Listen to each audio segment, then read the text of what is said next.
इस लेक्चर में हम लोग देखने जा रहे हैं कि हम ऑब्जेक्ट ओरिएंटेड के जो 4 पिलर्स हैं इसको हम लोग कैसे इम्प्लीमेंट करेंगे। ठीक है, तो 4 pillars are abstraction, encapsulation, polymorphism और इनहेरिटेंस को कैसे हम कंसोल एप्लीकेशन के थ्रू अचीव करेंगे। ये एक इंटरव्यू लेवल पे काफ़ी इंपॉर्टेंट क्वेश्चन है और वैसे आप जनरल लाइफ में आपके लाइक थ्योरेटिकल पेपर्स वगैरह में भी काफ़ी आते हैं, इग्नू के पेपर्स में आते हैं या फिर किसी भी बी टेक एम टेक के पेपर्स में ऑब्जेक्ट ओरिएंटेड कॉन्सेप्ट में आते हैं। तो आप कैसे इसको अचीव करोगे, कैसे आपको क्रिएट करोगे, उसके लिए आपके पास में विजुअल स्टूडियो 2019 होना चाहिए। ठीक है, जैसे मेरे पास विजुअल स्टूडियो 2019 है तो मैंने यहाँ पे ओपन किया विजुअल स्टूडियो 2019।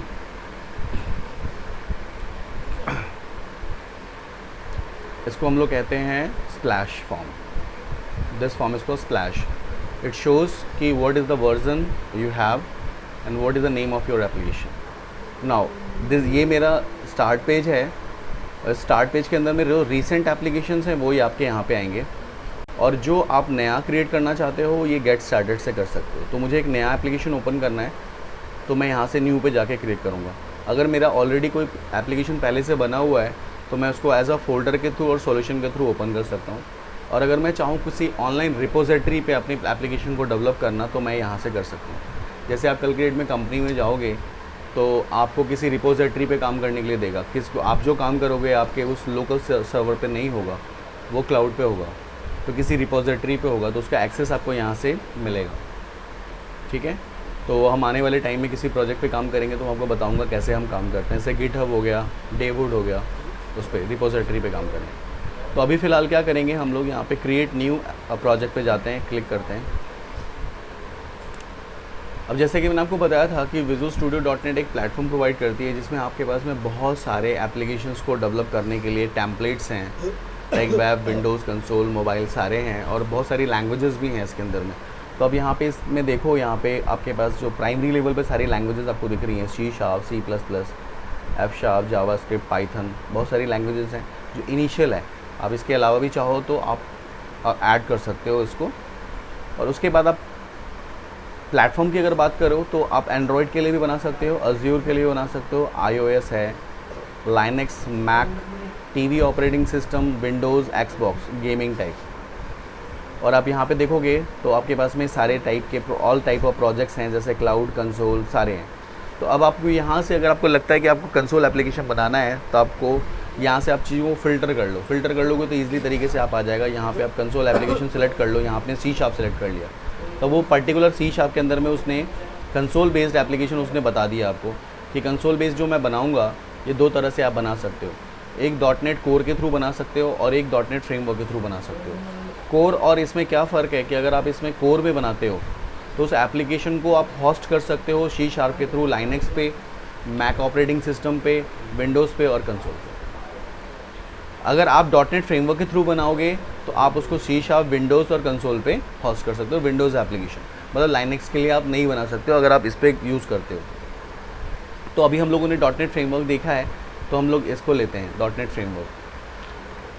ठीक है, ये वाला पार्ट आप सेलेक्ट करोगे और इसके बाद आप नेक्स्ट पे क्लिक करोगे। नेक्स्ट पे क्लिक करने के बाद आप यहाँ पे आओ, यहाँ पे आपके पास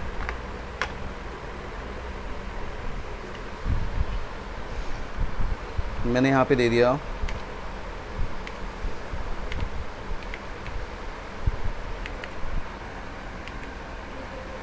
उप्स, एग्जाम्पल। ठीक है, यहाँ पे मैं क्रिएट पे क्लिक करता हूँ। ये मेरे एप्लीकेशन का एक रिपोज नाम से फ़ोल्डर है, वहाँ पे क्रिएट हो रहा है। ये है .NET का फ्रेमवर्क जो लेटेस्ट है वो आ रहा है आपके पास में। यहाँ पे क्रिएट पे क्लिक करोगे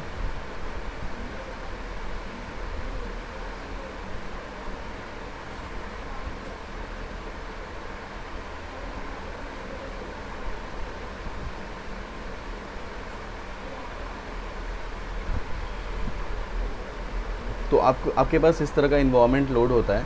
ये आपके एप्लीकेशन का नेम है जो वहाँ पे शो कर रहा है। एक पूरा इन्वायरमेंट है। इस इन्वायरमेंट के अंदर में देखो एक क्लास आपको अभी जो फ़िलहाल आपको दिख रही है उसका नाम है program.cs और कुछ नेम स्पेसेस आपके पास आ रहे हैं जो मैंने आपको बताए थे। It's a logical group related classes, बहुत सारी क्लासेस का कलेक्शन है। जो एक नेम स्पेस आ रहा है वो प्राइमरी लेवल पे आपको जो सर्विसेज चाहिए कंसोल एप्लीकेशन के बिहाफ पे वो सर्विसेज के लिए उन्होंने कुछ नेम स्पेस ऑलरेडी आपको दिया हुआ है। मतलब एक जनरल टाइप एक एप्लीकेशन अगर आप डेवलप करो तो इसके अलावा आपको किसी चीज़ की ज़रूरत नहीं पड़ेगी। लेकिन अगर आपको जैसे जैसे आपकी रिक्वायरमेंट बढ़ेगी, एप्लीकेशन की रिक्वायरमेंट बढ़ेगी, आप नेम स्पेस ऐड करते चले जाओगे। ठीक है। उसके बाद ये एक नेम स्पेस बता रहा है कि जो आप प्रोग्राम बना रहे हो वो भी एक नेम स्पेस है, वो भी एक तरह से फीचर्स बाद में प्रोवाइड कर सकता है। कल के डेट में इस एप्लीकेशन को दूसरे एप्लीकेशन में आप एक्सेस करा सकते हो, इसलिए ये भी एक आपका नेम स्पेस क्रिएट हो रहा है जिसका नाम है ऊप्स एग्जाम्पल। ठीक है। ये पूरी एक क्लास है और इसके अंदर देखो यहाँ पे क्लास है, क्लास का नाम प्रोग्राम है और उसके अंदर में मेन फंक्शन डिक्लेयर्ड है जो मैंने आपको बताया था, क्योंकि ये मेन को ही एग्जीक्यूट कराता है। तो जब भी आप किसी भी एप्लीकेशन को खोलोगे फर्स्ट टाइम तो यहाँ पे मेन आपका डिक्लेयर मिलेगा। अब आप इसमें सबसे इम्पॉर्टेंट जो पार्ट है वो है सोल्यूशन एक्सप्लोरर। सोल्यूशन एक्सप्लोरर क्या है? एक विंडो है जो आपको बताता है कि आपके पास में क्या क्या फाइल्स हैं, क्या क्या ऑब्जेक्ट्स हैं, क्या क्या रिसोर्सेज हैं। एप्लीकेशन का नाम ऊप्स एग्जाम्पल दिख रहा है आपको। इसके बाद देखो यहाँ पे एक प्रॉपर्टीज़ आपको दिख रही है, प्रॉपर्टीज़ नाम का है। प्रॉपर्टीज़ का मतलब देखो किसी चीज़ की प्रॉपर्टी होती है अपनी, हमारी सबकी एक प्रॉपर्टी है, फ़ोन की एक प्रॉपर्टी है, लैपटॉप की एक प्रॉपर्टी है, तो कहीं ना कहीं तो वो असाइन होगा। तो जो इसकी प्रॉपर्टी है वो assemblyinfo.cs नाम से एक फ़ाइल है जिसमें इसमें स्टोर है कि इस एप्लीकेशन का नाम क्या है, इसका वर्जन क्या है, इसका कॉपीराइट अगर है तो किससे है, कल्चर इन्फॉर्मेशन क्या है, वगैरह वगैरह। वो सारी इन्फॉर्मेशन जो होगी इसका जब आप इसको रिलीज़ करोगे तो एक असेंबली रिलीज़ होगा जो मैंने आपको बताया था, जो मेटा डेटा इन्फॉर्मेशन को स्टोर कराता है, जो आपको बताता है कि आपके एप्लीकेशन का, आपके जो असेंबली का वर्जन नंबर क्या है। अभी हमने बनाया, इसी को मैं कल की डेट में अपडेट करूँगा तो इसका एक वर्जन नंबर असेंबली चेंज होगा, अपडेट होकर एक नया आ जाएगा। तो उस तरह से आपके पास में असेंबलीज़ डे बाई डे बढ़ती चली जाएंगी। राइट नाउ इसमें अभी आपको कुछ करने की ज़रूरत नहीं है, इसे आप क्लोज़ कर दो। ये ऑटोमेटिकली क्रिएट होगा, जब आप इसको कंपाइल कराते हो अपने आप क्रिएट हो जाएगा। उसके बाद रेफरेंसेस हैं, रेफरेंसेस जो ये आपने कुछ रेफरेंसेस जो प्राइमरी लेवल पे रेफरेंसेस आए हुए हैं यानी कि नेम स्पेस, वो नेम स्पेसेस यहाँ पे आ जाएंगे।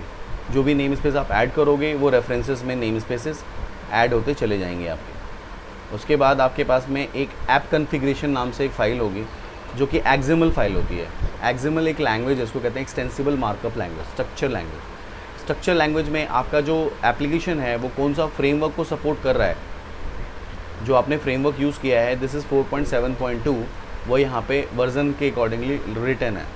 तो अगर आपको कल के डेट में किसी एप्लीकेशन का नाम पता करना है कि उसका फ्रेमवर्क का वर्जन कौन सा यूज़ हुआ है इसके अंदर में, तो आप यहाँ पे देख सकते हो।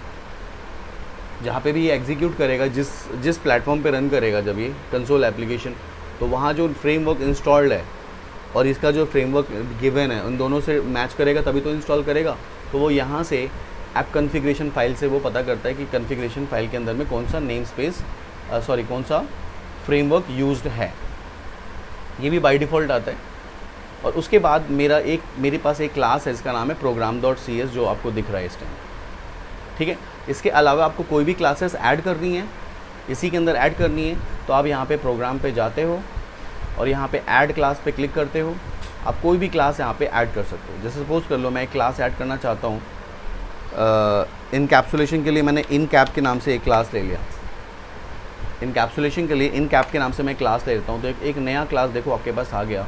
उसी नेम स्पेस के अंदर एक नई क्लास आ गई, इसका नाम है इनकैप। इसके अंदर मेन फंक्शन नहीं है, इन्होंने आपने क्लास आपने ऐड किया तो क्लास उसने ऐड कर दिया आपके लिए। ठीक है। सॉल्यूशन एक्सप्लोरर में देखो एक और क्लास ऐड हो गई आपके पास, इनकैप के नाम से एक और क्लास ऐड हो गई, प्रोग्राम के नाम से एक क्लास ऑलरेडी थी पहले। राइट। तो वैसे करके आप मल्टीपल क्लासेस को आप चाहो तो यहाँ पे ऐड कर सकते हो। तो मैं यहाँ पे 4 क्लासेस ऐड कर रहा हूँ। एक इनकैप के नाम से मैंने कर लिया, और जो ऑलरेडी क्लास है इसका नाम मुझे अगर चेंज करना है, मुझे एब्स्ट्रैक्शन रखना है, एब्स्ट्रैक्ट कर दिया इसका नाम शॉर्ट फॉर्म में। तो जैसे मैं इसको चेंज करता हूँ ऑटोमेटिकली देखो इस क्लास का नाम भी चेंज हो जाएगा। अब चेंज हो गया। तो ये मेन क्लास हो गई एब्स्ट्रैक्ट के नाम से, और एक क्लास हो गई तुम्हारी इनकैप्सुलेशन के नाम से। 2 क्लासेस मैं और ऐड करता हूँ। यहाँ पे जाते हैं, ऐड करते हैं।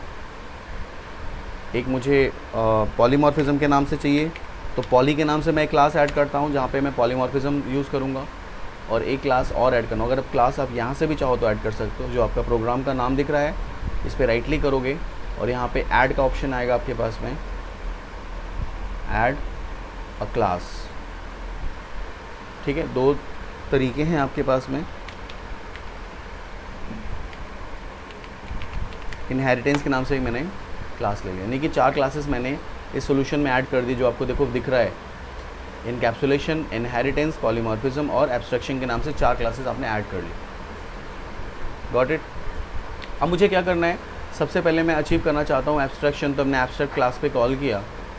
तो एब्स्ट्रैक्शन क्लास के अंदर में जो क्लास है ये मेन क्लास है, जिसके अंदर में मेन फंक्शन डिक्लेयर किया हुआ है। जहाँ पे मेन है वो मेन क्लास हो गया। तो मुझे इसके ऊपर क्या बनाना होगा, एक क्लास बनानी होगी, है ना। तो मैंने यहाँ पे एक क्लास ले लिया, पब्लिक क्लास का नाम मैं लेता हूँ यहाँ पे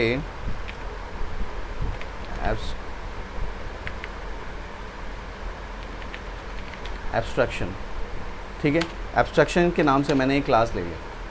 तो पब्लिक क्लास लिया जो कि एब्स्ट्रैक्शन के क्लास से लिया।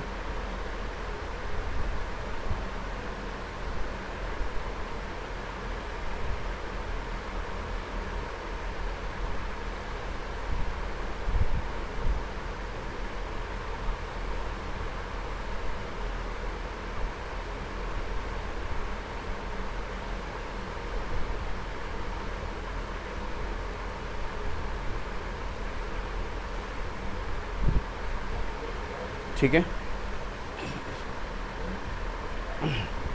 तो ये क्लास का नाम मैंने लिया, एब्स्ट्रैक्शन के नाम से क्लास लिया। इसके मेन क्लास का नाम एब्स्ट्रैक्ट है।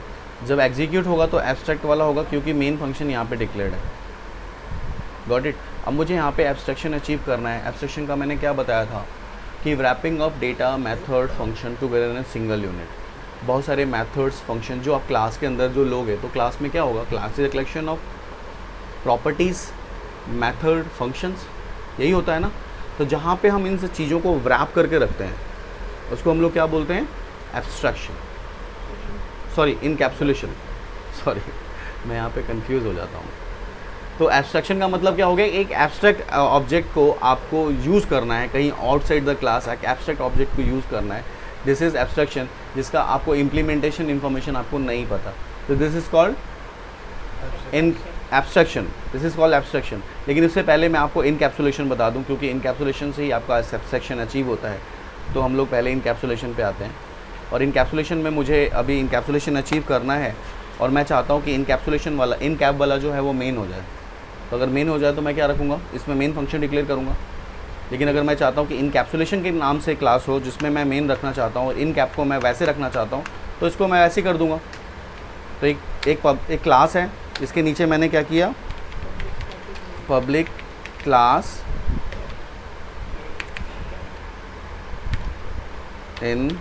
इनकैप्सुलेशन, मैंने एक क्लास बनाई और मैंने इसके अंदर में पब्लिक स्टैटिक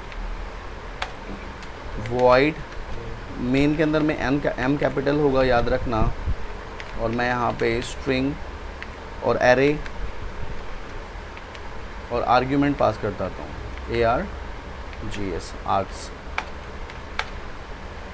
ये मैंने मेन इनकैप्सुलेशन के अंदर डिक्लेयर कर दिया। ये क्लास है इनकैप के अंदर मुझे क्या करना है, कुछ प्रॉपर्टीज़ डिक्लेयर करना है। जैसे मैंने आपको अभी बाइक वाली प्रॉपर्टी बताई थी, तो कुछ बाइक की प्रॉपर्टीज़ मैं यहाँ पे पब्लिकली डिक्लेयर कर रहा हूँ। तो मैंने लिखा पब्लिक स्ट्रिंग कलर के नाम से मैंने एक प्रॉपर्टी डिक्लेयर करी, जिसकी वैल्यू मैंने यहाँ पे असाइन कर दी रेड। ठीक है, वो मैंने स्ट्रिंग टाइप की ली थी, इसीलिए मैंने इसकी वैल्यू किस में लिया, डबल कोट्स के अंदर। अगर ये इंटीजर होता तो नहीं लेते। अगर मैं यहाँ पे एक लेता हूँ पब्लिक इंट, क्या था, प्राइस ले लेते हैं। इंटीजर में मैंने प्राइस ले लिया और प्राइस की वैल्यू मैंने इसकी कर दी 45,000।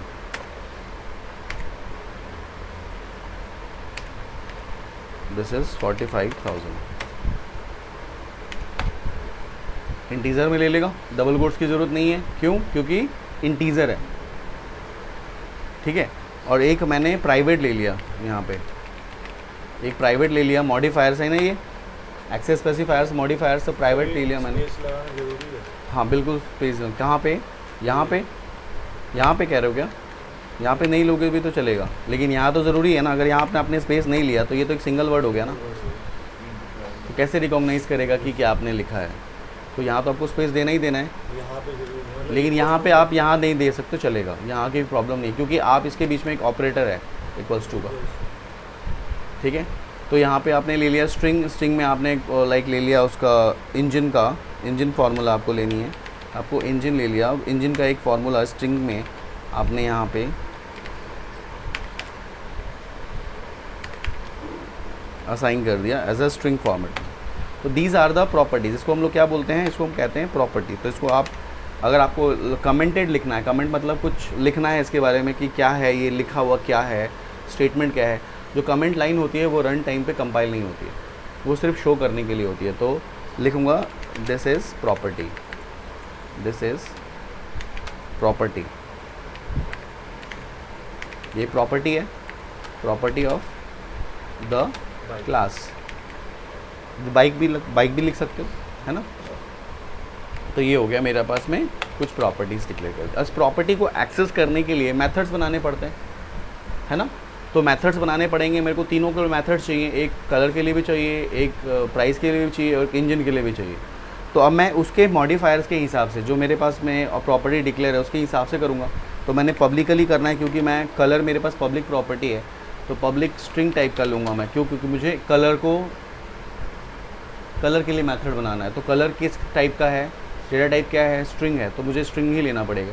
और मैंने यहाँ पे ले लिया गेट कलर। गेट कलर के नाम से मैंने एक प्रॉपर्टी डिक्लेयर करी, जिसके अंदर मैं यहाँ पे रिटर्न कराता हूँ, क्या, कलर को मैं रिटर्न कराता हूँ। तो जो मेरा कलर ऊपर स्पेसिफाई है वो इस गेट कलर की वजह से कॉल हो जाएगा आउटसाइड द वर्ल्ड, राइट। उसी तरह से मुझे एक दूसरा और करना है, तो मैं यहाँ से कॉपी कर लेता हूँ, इसी को कॉपी करके मैंने यहाँ पेस्ट किया।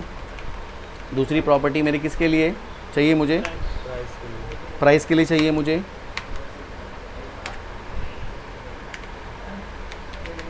पब्लिक स्ट्रिंग, तो मैं यहाँ पे चेंज करता हूँ गेट प्राइस। हाँ, ये मुझे चेंज करना पड़ेगा, नहीं तो ये नहीं लेगा। इन टाइप से ले लिया मैंने इसे, और इन टाइप में कलर नहीं है इसलिए एरर शो कर रहा है। तो यहाँ पे हम क्या लेंगे, प्राइस आ रहा है। इसको इंटेलिजेंस सिस्टम कहते हैं। इसका जो ऑब्जेक्ट आपको दिखेगा वो आपको आगे मिल जाएगा। उसके बाद तीसरी प्रॉपर्टी है, अगर मैं तीसरी प्रॉपर्टी यहाँ पे एक्सेस करने की कोशिश करूँगा जो कि प्राइवेट है, तो मैं प्राइवेट ही लिखूँगा। यहाँ पे मॉडिफायर्स प्राइवेट होगा, स्ट्रिंग टाइप का है, और ये गेट इंजन फार्मूला है। तो मैंने यहाँ पे ले लिया गेट फार्मूला। गेट फार्मूला के नाम से मैंने एक्सेस कर लिया, और गेट फार्मूला को मैं यहाँ पे एक्सेस करना चाहूँ तो मैं कर सकता हूँ। इंजन के नाम से था, तो ये एक्सेसिबल है, लेकिन ये एक्सेसिबल है with in a class only. With in a class only accessible है, आउटसाइड द क्लास ये एक्सेसिबल नहीं है ना, क्योंकि ये प्राइवेट प्रॉपर्टी है। तो जब हम ये डेवलपमेंट करेंगे तो हमें पता है कि कौन सी चीज़ें मेरे को पब्लिक देनी है और कौन सी चीज़ें नहीं देनी है, राइट ना। जैसे मैं एक क्लास, मैंने आपको बताया था कि अगर मैं एम्प्लॉय का और एडमिनिस्ट्रेटर का और यूज़र का, ये 3 क्लास बना रहे हैं, 3 तरह, तीनों के लिए, तीनों मॉड्यूल पे एप्लीकेशन बना रहे हैं, तो हमें पता है कि कौन सी चीज़ें किसको देनी है और किसको नहीं देनी है। जैसे कि आप लोगों ने ही बताया था मुझे कि अगर हम एडमिनिस्ट्रेटर लॉगिन करें तो यूज़र भी देख सकता है और कस्टमर को भी देख सकता है, लेकिन अगर कस्टमर लॉगिन करता है तो सिर्फ कस्टमर अपनी प्रोफाइल देखेगा, और एम्प्लॉय लॉगिन करता है तो एम्प्लॉय अपनी देखेगा और साथ में यूज़र की भी देख सकता है और अपडेट कर सकता है यूज़र की, लेकिन अपनी सिर्फ देखेगा और यूज़र की अपडेट करेगा। लेकिन एडमिनिस्ट्रेटर क्या करेगा, वो तीनों को अपडेट डिलीट कर सकता है। तो एक तरह से देखा जाए तो उसके लिए हम एक्सेस राइट देंगे, तो जो जिसके लिए विजिबल है वो उसका एक एब्स्ट्रैक्ट ऑब्जेक्ट हो गया। यहाँ जो आप बना रहे हो ये इनकैप्सुलेशन का पार्ट कर रहे हो। मतलब क्या है कि आपने पूरा का पूरा जो भी आपके पास में है, मेथड्स हैं, फंक्शन है, ये सारा कुछ आपने एक जगह पे डिक्लेयर कर दिया। That is accessible by the whole class object. जितने भी क्लास के ऑब्जेक्ट हैं ये कोई भी किसी को भी एक्सेस कर सकते हैं। इस तीनों प्रॉपर्टी को, ये पूरी क्लास यहाँ से लेके यहाँ तक जो भी आपकी क्लास है ये पूरी एक्सेस कर सकती है। Got it. तो ये है। अब मैं इसमें से अगर मैं चाहूँगा इस क्लास की प्रॉपर्टी को, ये क्लास तो एक्सेस कर सकता है, लेकिन अगर मैं मेन क्लास के अंदर मैं इसको कॉल करता हूँ दूसरी क्लास में, इसको एक्सेस कराऊंगा तो ये एक्सेसिबल होगा क्या? होगा, लेकिन पब्लिक वाला होगा, सिर्फ जो पब्लिक प्रॉपर्टी है वो होगा। तो यहाँ मैंने क्या किया, उस क्लास को मुझे एक्सेस करना है तो मैंने क्या किया, इस इन कैप के नाम से जो मेरे पास क्लास है इसका मुझे एक ऑब्जेक्ट बनाना पड़ेगा इस मेन के अंदर में। तो इस मेन के अंदर मैंने इन कैप के नाम से एक क्लास क्रिएट किया। तो मैंने यहाँ पे लिखा इन कैप, ऑब्जेक्ट का नाम लेंगे OBJ, कुछ भी ले सकते हो, ये यूज़र डिफाइन टाइप ऑब्जेक्ट है। जो ऑब्जेक्ट नेम होगा it should be start with alphabets only. अगर आप स्पेशल कैरेक्टर के थ्रू और नंबर के थ्रू आप इसको लोगे तो ये नहीं लेगा। It should be started with alphabets only, capital A to Z and small A to Z। OBJ is equal to new in cap.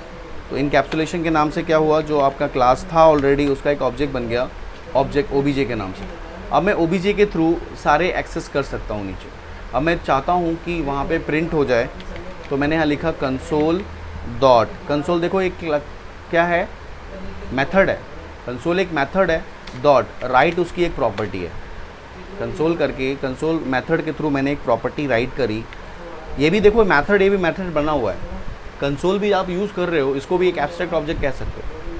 आपको पता है कंसोल कैसे यूज़ करना है, but you don't know about the कि console जो है कैसे इम्प्लीमेंट हुआ, you don't know about that. तो this is a like example of abstraction, है ना, एक एब्स्ट्रैक्शन का एक एग्जाम्पल है। लेकिन जिस क्लास में ये कंसोल एप्लीकेशन डिक्लेयर्ड है, माइक्रोसॉफ्ट की जिस क्लास के अंदर डिक्लेयर्ड है, जिन्होंने इसको बनाया हुआ है, वो किसका पार्ट हो गया, इनकैप्सुलेशन का। यानी कि ऊपर वाला जो पार्ट हो गया वो इनकैप्सुलेशन का पार्ट हो गया, ये इनकैप्सुलेशन है। और यहाँ जो मैं कर रहा हूँ ये किसका पार्ट हो गया, एब्स्ट्रैक्शन। तो यहाँ पे OBJ is a abstract object जिसके थ्रू मैं पूरी क्लास को एक्सेस करूँगा।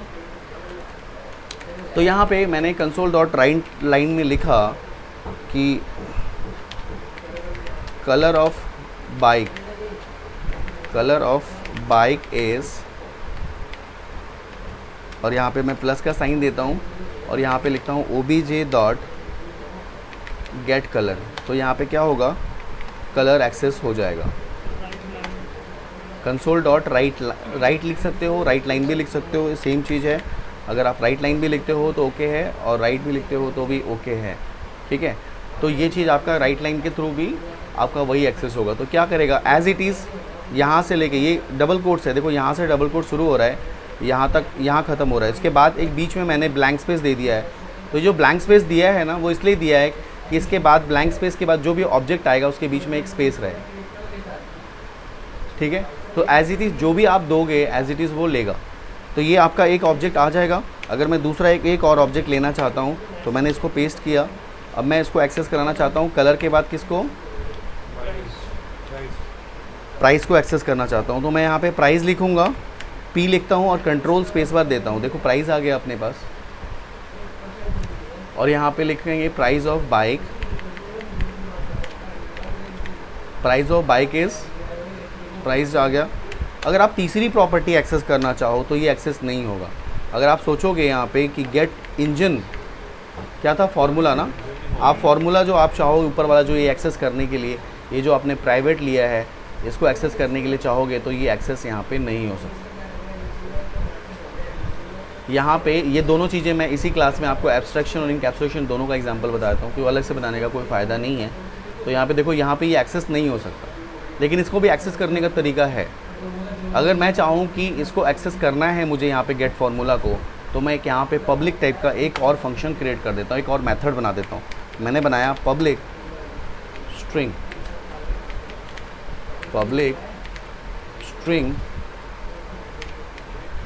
गेट फॉर्मूलाज के नाम से बनाते हैं। गेट फार्मूलाज अलग नाम दे दिया मैंने, और इस फार्मूलाज के अंदर में मैंने क्या करी, रिटर्न क्या करा, रिटर्न करता हूँ मैं गेट फार्मूला को, जो ऊपर वाला जो पब्लिक है। तो ये क्या, देखो गेट फार्मूला तो यहाँ पे एक्सेस हो ही जाएगा ना, क्योंकि ये इनसाइड द क्लास है। ये स्ट्रिंग की स्पेलिंग गलत लिखी है मैंने, तो इसको ठीक कर लेते हैं।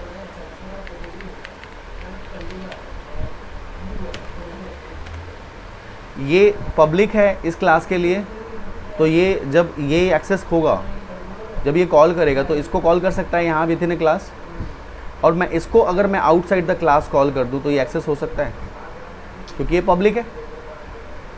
चाइल्ड क्लास और पेरेंट क्लास भी एक्सेस कर सकते हैं। हाँ वो कर सकते हैं, वो इनहेरिटेंस हम करना पड़ेगा, इनहेरिटेंस नहीं है ये, ठीक है।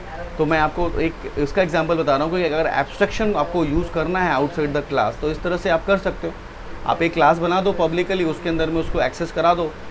जैसे कि आपके गिवन है आपके पास में 4 चीज़ें मैंने आपको बताई। एडमिन के अपने राइट्स हैं, एडमिन ही एक्सेस कर रहा है, आउटसाइड वाला तो नहीं एक्सेस कर रहा है, लेकिन दूसरे के लिए तो प्राइवेट है ना। एडमिन, ये वाला पैनल पूरा मेरा एडमिन का पैनल है। इस पैनल के अंदर में मेरे पास में तीनों चीज़ें डिक्लेयर हैं, सपोज कर लो। एडमिन भी है, यूज़र भी है और कस्टमर भी है, तीनों है। लेकिन एक एडमिन के लिए वो एक्सेसिबल है, तो एडमिन के लिए मैंने पब्लिक एक्सेस स्पेसिफायर्स डिक्लेयर कर दिया जो आउटसाइड द क्लास को मैं एक्सेस करा रहा हूँ। यानी फार्मूलाज के नाम से मैंने किया तो फार्मूलाज को ये एक्सेस कर लेगा। देखो फार्मूलाज आ गया। फार्मूला नहीं आएगा क्योंकि फार्मूला प्राइवेट है उसका। फार्मूलाज को मैंने एक्सेस कर दिया तो मैंने इंटरनली क्लास को यहाँ से रैप कर दिया इसके साथ, तो ये एक्सेसिबल हो जाएगा। और एक्सेसिबल के बाद मैं यहाँ पे इसको चेंज कर देता हूँ, तो ये एडमिनिस्ट्रेटर के लिए हो जाएगा, ये पार्ट के लिए हो जाएगा। एडमिनिस्ट्रेटर इसको रीड कर सकता है, बाकी इसको एक्सेस नहीं कर सकते। तो दिस इज कॉल्ड इनकैप्सुलेशन, ऊपर वाला हो गया। This is called abstraction. तो यहाँ एब्स्ट्रैक्शन में सिर्फ हमें पता है, हम दिख रहा है, हमें फार्मूला दिख रहा है, लेकिन फार्मूला की इम्प्लीमेंटेशन आपको पता है क्या? आप नहीं देख सकते हो ना कि इसके अंदर में क्या लिखा हुआ है। अगर आपको एक्सेस मिल रहा है यहाँ से तो आप सिर्फ और सिर्फ उसको यूज़ करना आपको पता है, but you don't know about the internal implementation of this class. This is called abstraction. और ऊपर वाला पार्ट हो गया इनकैप्सुलेशन, रैपिंग ऑफ डेटा। तो अब मैं इसको रीड कराना है तो मैं यहाँ पे लिखूँगा कंसोल डॉट रीड लाइन। तो कंसोल डॉट रीड लाइन करते हो तो अब जो आपने राइट किया है उसको आप इजीली तरीके से यहाँ पे रीड कर सकते हो। ये कंपाइलर इसको रीड करेगा और जो आपका आउटपुट आता है आपकी स्क्रीन पे देगा। अब इसको रन कराने का क्या तरीका है, इसे सेव कर लो एक बार। वैसे इसे आप कंपाइल करा के जब रन कराते हो तो ऑटोमेटिकली पहले सेव करता है फिर रन कराता है। तो अगर इसे आप रन कराना चाहते हो तो सबसे पहले क्या करोगे, इस प्रोजेक्ट में जाओगे, उसमें एक सबसे लास्ट में आपको प्रॉपर्टीज़ मिलेगी। प्रॉपर्टीज़ को खोलोगे और उस प्रॉपर्टीज़ के अंदर में देखो यहाँ पे लिखेगा स्टार्टअप ऑब्जेक्ट। ये कह रहा है कि किस ऑब्जेक्ट को स्टार्ट करूँ। जहाँ पे आपका मेन फंक्शन डिक्लेयर है सिर्फ वही क्लास नज़र आएगी और कोई क्लास नज़र नहीं आएगी। मेरे यहाँ पे 2 मेन फंक्शन है, एक एब्स्ट्रैक्शन के नाम से एब्स्ट्रैक्ट एक मेन फंक्शन है, एक इनकैप्सुलेशन। देव ही दिख रहा है ना, यहाँ पे इनकैप क्यों नहीं दिख रहा, यहाँ पे पॉलीमॉर्फिज्म क्यों नहीं दिख रहा, पॉली क्यों नहीं दिख रहा। वो भी तो क्लास हमने 4 क्लास ऐड किए थे, वो चारों क्यों नहीं दिख रहे हैं, सिर्फ 2 क्लास ऐड इसलिए दिख रहे हैं कि इन दोनों क्लास के अंदर में, इस क्लास के अंदर में मेन फंक्शन डिक्लेयर्ड है। तो मैं इसको रन कराना चाहता हूँ, मैंने इसको सेलेक्ट कर लिया और सेलेक्ट करने के बाद अब देखो यहाँ पे मेन फंक्शन है इनकैप्सुलेशन के अंदर में, और एक बनाया था एब्स्ट्रैक्शन के अंदर में। मेन फंक्शन किसके नाम से था, एब्स्ट्रैक्ट के नाम से। तो वो दोनों चीज़ें ही आपको दिख रही है। अब इसे आप रन कराओगे तो कौन सा रन करेगा, इनकैप्सुलेशन, जिसको आपने स्टार्टअप में सेलेक्ट किया है।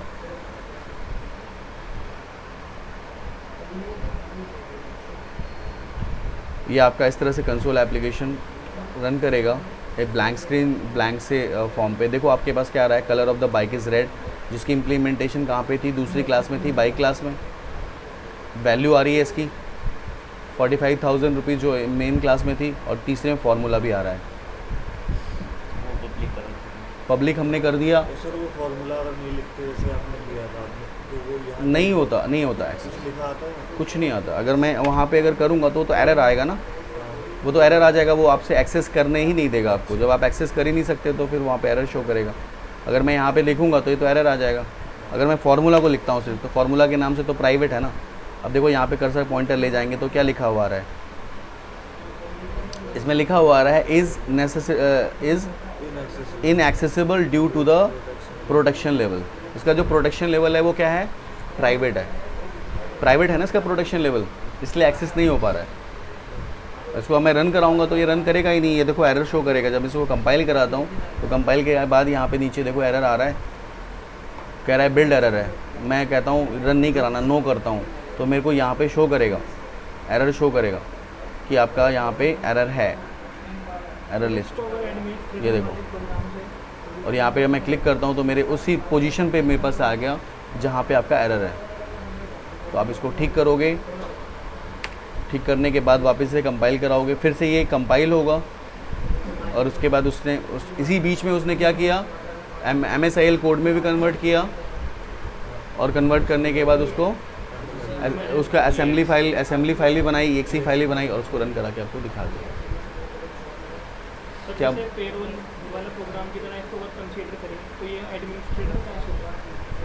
हाँ, अगर पेरोल टाइप का लेते हो तो ये पूरा क्लास है, ये 3 क्लासेस मैंने बनाई थी, 4 क्लासेस इसमें बनी हुई हैं पेरोल के लिए, तो ये पूरा एक्सेसिबल इस एप्लीकेशन के लिए तो है ही।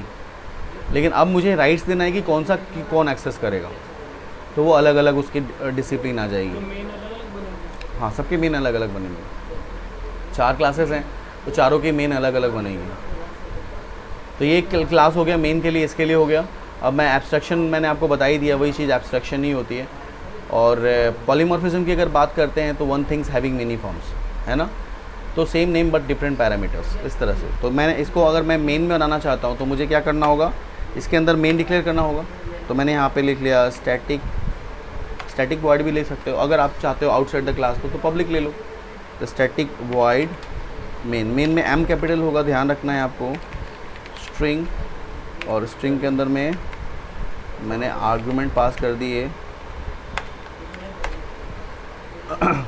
ठीक है, ये आपका मेन हो गया। उसके बाद मैं क्लास की इम्प्लीमेंटेशन कर लूँ पहले, तो मैंने यहाँ पे ले लिया, सपोज़ कर लो पब्लिक नहीं लेना चाहता हूँ, मैं क्लास लेता हूँ, वैसे नॉर्मली क्लास ले लेता हूँ। क्लास क्या, पॉलीमॉर्फिज्म के नाम से, polymorphism,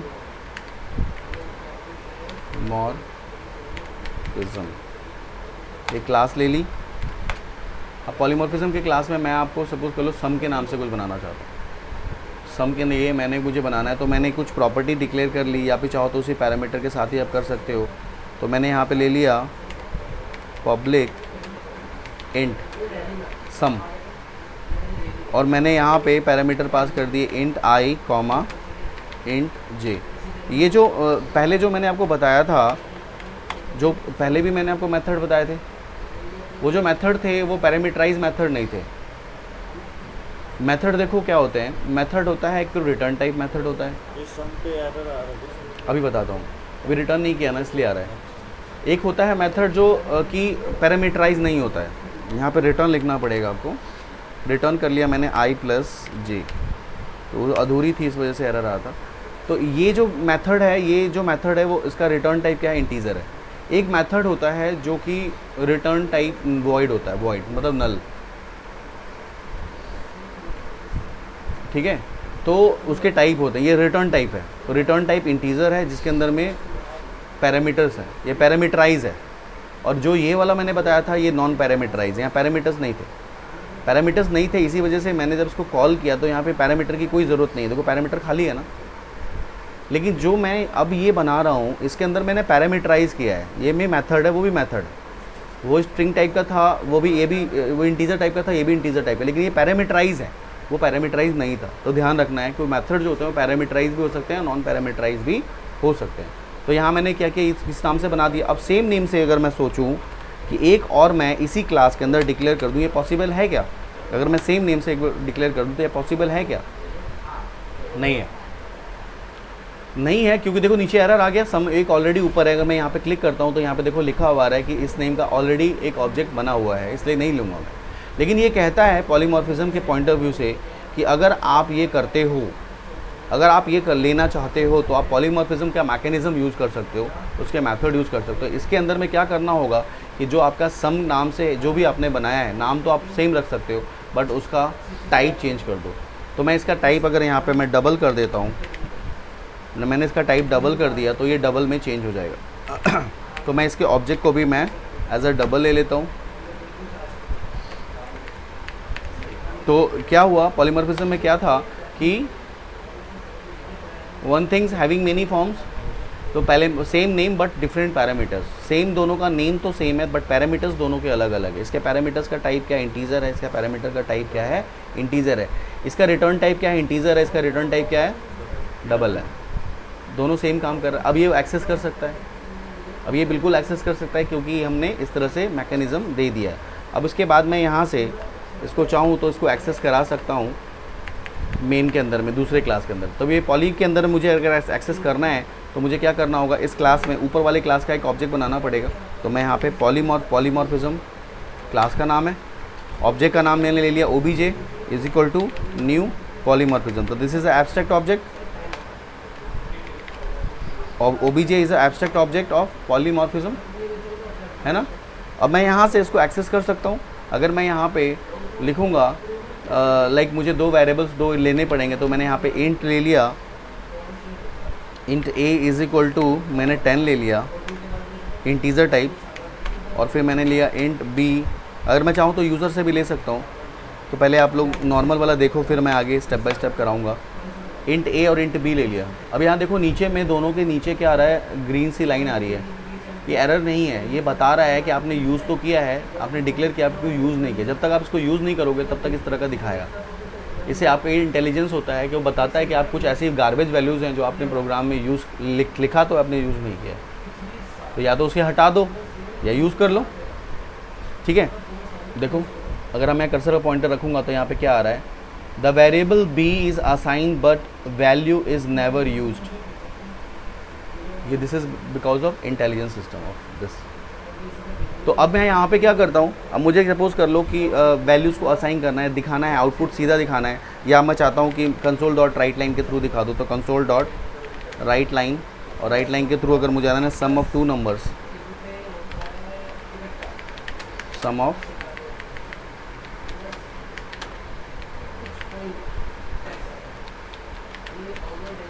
are plus obj dot क्या था, सम। अब मैं सम के अंदर में यहाँ पे पैरामीटर्स पास कर दूंगा, कौन से, a कॉमा b।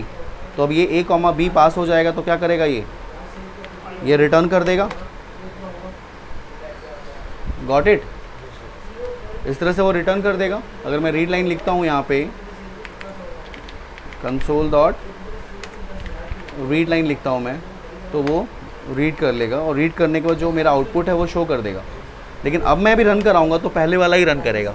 कौन सा, नहीं, जो पहले वाला था, इनकैप्सुलेशन का प्रोग्राम रन कर रहा है ना, क्योंकि मैंने प्रॉपर्टीज़ में जाके मैंने वो किया था। तो आपको क्या करना है, यहाँ पे आपको सेलेक्ट करना पड़ेगा, प्रॉपर्टीज़ में जाना पड़ेगा, और जाने के बाद आपको यहाँ पे एग्जाम्पल में जाओ, वो प्रॉपर्टीज़ में जाओ, और यहाँ पे जाके आपको क्या करना होगा, पॉली वाले को सेलेक्ट करना होगा जिसमें मेन क्लास डिक्लेयर्ड है। अब इसे आप रन कराओ, देखो आपका दूसरा वाला जो था आपका आएगा सम ऑफ नंबर इज़ 10 आ रहा है, sum of two numbers are 10, जो आपने इनपुट किया उसके हिसाब से करा। तो अब ये देखो कौन सा एक्सेस किया, यहाँ पे तो दो फंक्शंस थे, दोनों में से तो एक ही एक्सेस किया ना। तो अब मैं देखना चाहता हूँ इंटरनली कि कौन सा एक्सेस कर रहा है। तो उसके लिए मैं क्या करूँगा, यहाँ पे ब्रेक पॉइंट लगा दूँगा, यहाँ पे मेन में ही, यहाँ पे कोने पे जो ग्रे सी लाइन दिख रही है आपको, यहाँ पे एक बार क्लिक कर देना। क्लिक करते वो करोगे ना तो वहाँ पे ब्रेक पॉइंट लग जाता है। ब्रेक पॉइंट में क्या होता है कि जब इसे कंपाइल करोगे तो रन टाइम पे उसी ब्रेक पॉइंट पे कर्सर का पॉइंटर चला जाएगा, और ये एग्जीक्यूट होगा इस लाइन से। या तो यहाँ पे क्लिक करोगे या F11 दबो प्रेस करोगे। तो मैंने क्लिक किया, देखो रन करा, क्या किया, पॉलीमॉर्फिज्म का 1 लाख का ऑब्जेक्ट बनाया। उसके बाद क्या किया, int i is equal to 10 declare किया। फिर क्या किया, int j is equal to, जो कर रहा है नीचे उसकी वैल्यू दिखा रहा है। ठीक है, उसके बाद कंसोल डॉट राइट लाइन पे गया। जब कंसोल डॉट राइट लाइन पे गया तो कहाँ चला जाएगा, ऊपर। ऊपर में दो थे, दोनों में से किसके पास चला गया, ये नीचे वाले के पास क्यों नहीं गया, क्योंकि उसका वैल्यू जो था वो इंटीजर था, तो ऊपर वाले के पास गया। और ऊपर वाले के पास जाने के बाद क्या किया, यहाँ से रिटर्न किया, वापस नीचे गया, वैल्यू प्रिंट किया, राइट किया, और आपको आउटपुट दिखा दिया क्या, 30। लेकिन अगर मैं यहाँ पे वैल्यू चेंज कर देता हूँ, अगर मैं यहाँ पे डबल इंट की जगह पे डबल कर देता हूँ, मैं डबल a और डबल b, मैंने डबल a और डबल b कर दिया, और मैंने यहाँ पे वैल्यूज़ कुछ इस तरह से डाल दिए, और मैंने उसी को दोबारा से रन करा दिया। स्टॉप करके रन कराते हैं। तो अब देखो क्या होगा, अभी भी ब्रेक पॉइंट लगा हुआ है, मेरे पास वैल्यू कौन सी है, डबल वाली। F11 से भी रन करा सकता हूँ मैं। सबसे पहले आया, क्लास का ऑब्जेक्ट बनाया, ओ सॉरी ये दबा ही रह गया, और ये एग्जीक्यूट करके आ गया आपके पास 13.6। एक्चुअली वो प्रेस होके रह गया था।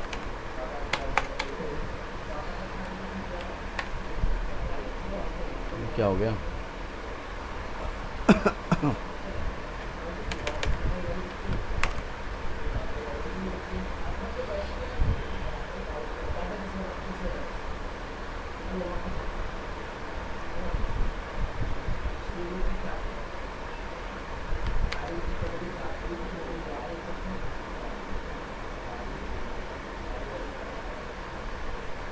यहाँ से मैं रन कराता हूँ,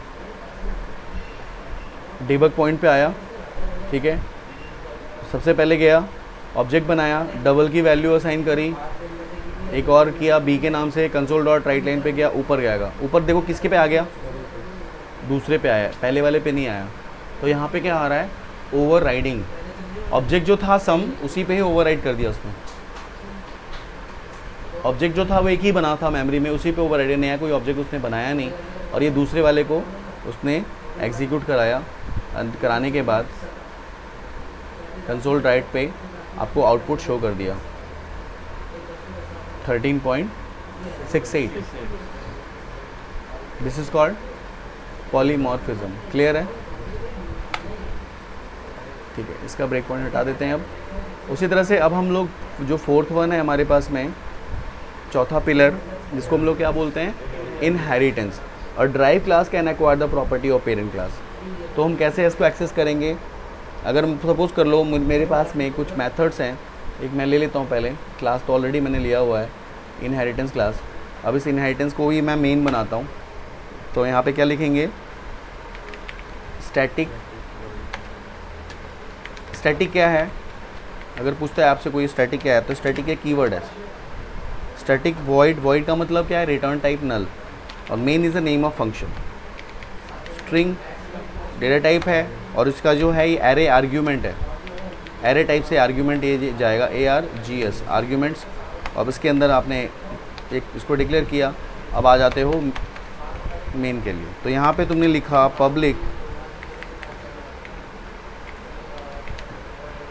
पब्लिक क्लास पेरेंट,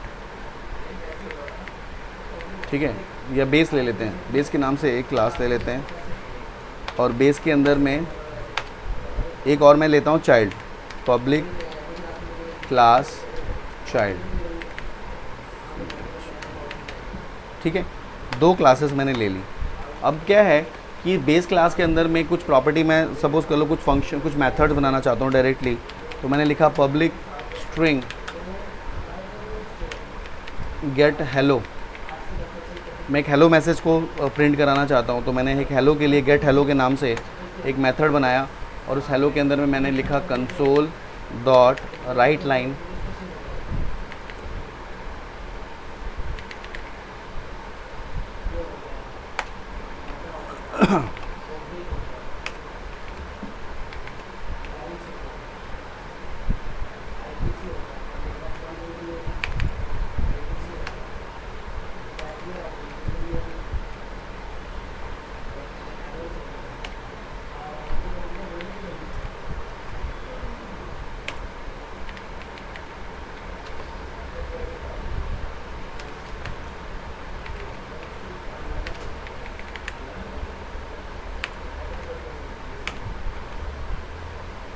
एक मैंने स्ट्रिंग टाइप का गेट हेलो के नाम से बनाया, और उसमें हेलो रिटर्न कर दिया। हेलो, दिस इज पेरेंट,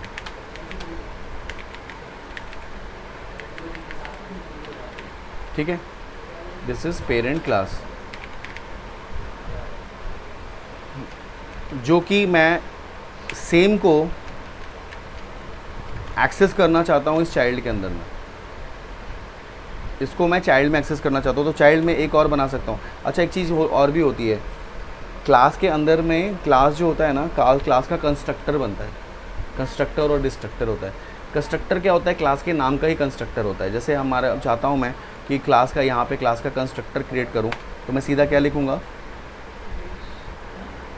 लिखूँगा, पब्लिक बेस। तो ये मैं बेस लिखूँगा, तो बेस इज़ अ क्लास, ये क्लास का कंस्ट्रक्टर क्रिएट हो गया।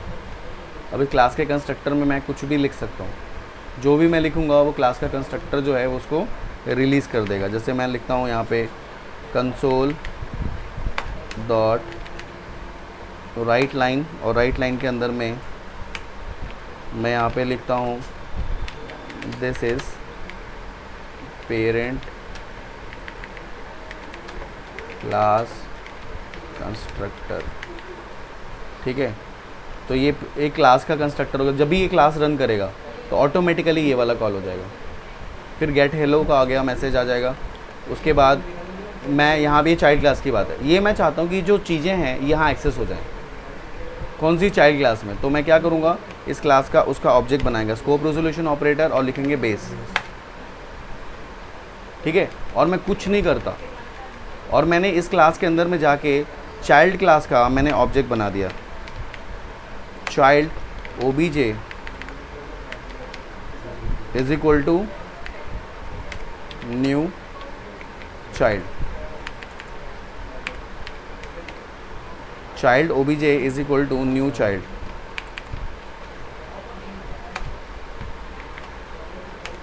ठीक है, तो अब मैं सीधा यहाँ लिखूंगा ओबीजे डॉट, कौन सा, किसको, हेलो को मैं कॉल करता हूँ, सिर्फ मैं हेलो को कॉल कर देता हूँ। तो यहाँ पे तुम देखोगे, और यहाँ पे मैं साइड में लिखता हूँ कंसोल डॉट रीड लाइन, तो यहाँ पे वो एक्सेसिबल हो जाएगा। अब मुझे इसको एक्सेस कराना है, तो मैं क्या करूँगा, प्रॉपर्टीज़ में जाऊँगा, और जाने के बाद यहाँ से इनहेरिटेंस को मैं सेलेक्ट कर लेता हूँ, ये दिख ही नहीं रहा मुझे। मैंने ड्राइव क्लास में कुछ भी नहीं लिखा था ना, कोई फंक्शंस नहीं बनाए थे, लेकिन पेरेंट क्लास में क्या लिखा, this is a parent class constructor, देखो आ गया, वो एक्सेसिबल हो गया ना, क्योंकि उसके अंदर में वो क्लास का था, वो इसलिए उसको कॉल करें। पेरेंट क्लास की सारी प्रॉपर्टी आप ड्राइव क्लास के थ्रू एक्सेस कर सकते हो, ऑब्जेक्ट बना के किसको कॉल कर सकते हो। This is called 4 pillars of OOPs. ये चारों तरह से चारों पिलर्स हैं आपके। और जो ये प्रोग्राम मैंने आपको बताया है, कि आप अपने अगर आप कोई C++ का प्रोग्राम आता है, जावा का कोई प्रोग्राम आता हो, तो आप सेम मैकेनिज्म लिख सकते हो। सेम जो मैंने बताया लॉजिक, वो सेम लॉजिक